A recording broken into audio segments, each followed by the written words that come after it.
Hello friends, আজকে আপনাদের সাথে আমি শেয়ার করে নিচ্ছি একটি ইজি রেসিপি খুব কম তেলে। কেন কি আজকালকার লোকেরা খুবই কনসিয়াস, হেলথ কনসিয়াস, তাই কম তেলে একটা খুবই ইজি পদ্ধতিতে একটা রেসিপি করে রাখছি, যেটা আপনি টিফিনে নিতে পারেন, লাঞ্চেও নিতে পারেন। তো তার জন্য যা যা লাগছে আর কিভাবে করেছি সেটা আপনাদের জানিয়ে দিচ্ছি। প্রথমে আমি আলুটা নিয়ে নিয়েছি প্রেশার কুকারে। 3টে আলু দিয়েছি মিডিয়াম সাইজের। 3টে আলু আমি প্রেশার কুকারে প্রথমে 2টো হুইসেলে বন্ধ করে দিয়েছিলাম। তারপরে তার মধ্যে দিয়ে দিয়েছিলাম এই ফুলকপি আর বিনস। এটা দেওয়ার পরে আমি আবার 2টো সিটি দিয়ে বন্ধ করে দিয়ে এই যা দেখতে পাচ্ছেন, এটা 4টে সিটির পরে আমার কাছে এই আলু সেদ্ধ হয়ে গেছে।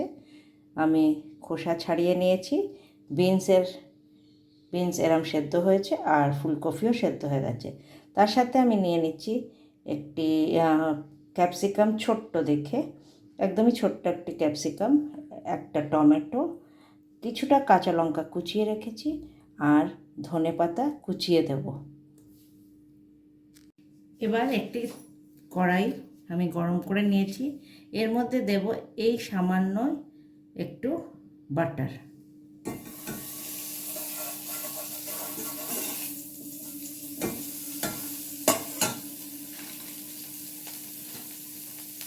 এবার ফোড়নে যেটা আমি দিচ্ছি একটু আলাদা রকমের ফোড়ন দিচ্ছি। এর মধ্যে আমি দিয়ে নেব সামান্য মেথি,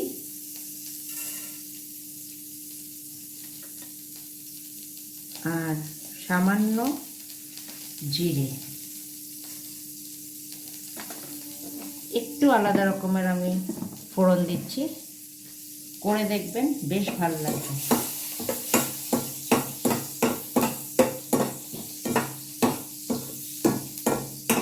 মেথি আর জিরের যখন একটু হালকা গন্ধ আসবে, তখন আমি এর মধ্যে দিয়ে নেব একটু হিং।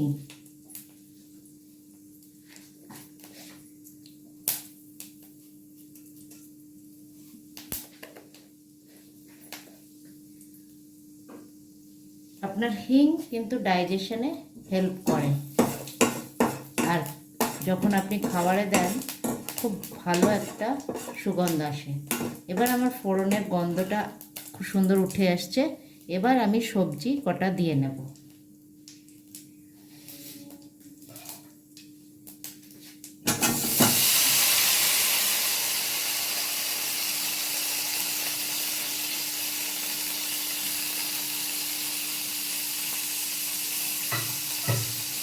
আর এর সাথেই দিয়ে নেব আমার এই কেটে রাখা কাঁচা লঙ্কা, ক্যাপসিকাম ও টমেটো। খুব ইজি, একসাথে সব কিছু আমি দিয়ে নিচ্ছি। দেখুন রঙটাও বেশ ভালো লাগছে।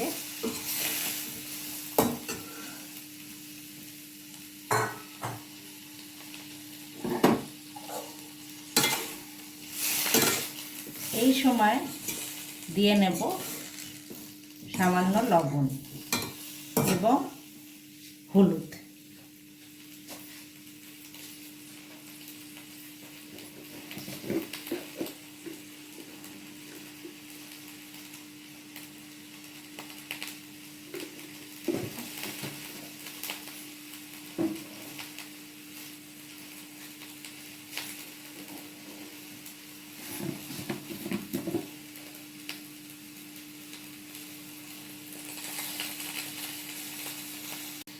এবার দিয়ে নিচ্ছি একটু গোলমরিচ গুঁড়ো।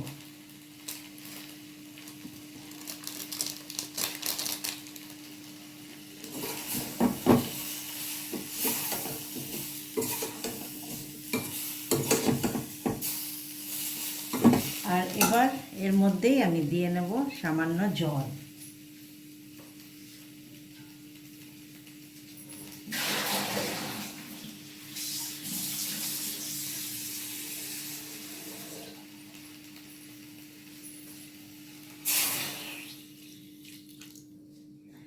অলরেডি আমার সবজি সেদ্ধ করা আছে, তাই বেশি পরিমাণে জল কিন্তু দেব না। আর ঢাকা দেওয়ারও ব্যাপার নেই, কারণ হচ্ছে আমার অলরেডি সবজি সেদ্ধই আছে, খালি এটা গা মাখা একটু হবে, সেই অবধি আমি রান্না করব এই রেসিপিটি। যখন দেখবেন যে কিছুটা জল শুকিয়ে এসছে, তখন আমি একটা বা দুটো আলু একটু স্ম্যাশ করে দেব, তাতে আমার বেশ ঘন ঘন এই তরকারিটা হবে। আমি দুটো আলু উঠিয়ে নিচ্ছি।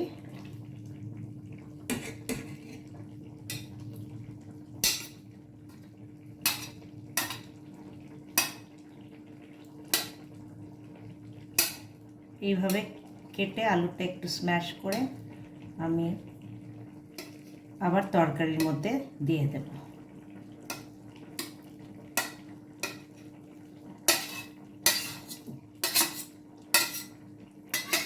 এটা বাচ্চাদের টিফিন রেসিপি তো এক্সিলেন্ট, বড়রাও এটা ভালোভাবে আপনি রুটি বা পরোটার সাথে বা ব্রেডের সাথে নিয়ে যেতে পারেন।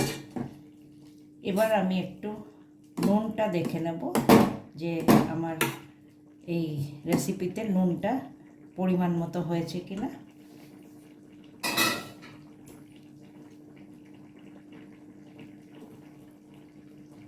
একদম ঠিক আছে।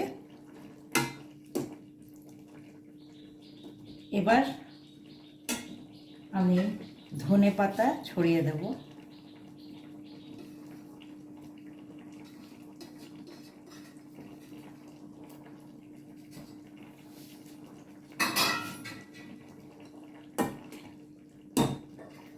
আর ঢেকে আমি বন্ধ করে দেব গ্যাস। এত কম তেল মশলায় এই দুর্দান্ত রেসিপিটি একবার বানিয়ে দেখবেন। যদি ভালো লাগে কমেন্ট সেকশনে নিশ্চয়ই জানাবেন। তো আশা করছি আপনাদের এই রেসিপিটি খুবই ভালো লেগে থাকবে, আর আপনারা আমার চ্যানেল দেখবেন, আরও অন্য অন্য ভালো রেসিপি আপনাদের জন্য নিয়ে আসতে থাকবো। তো by friends for now and tata.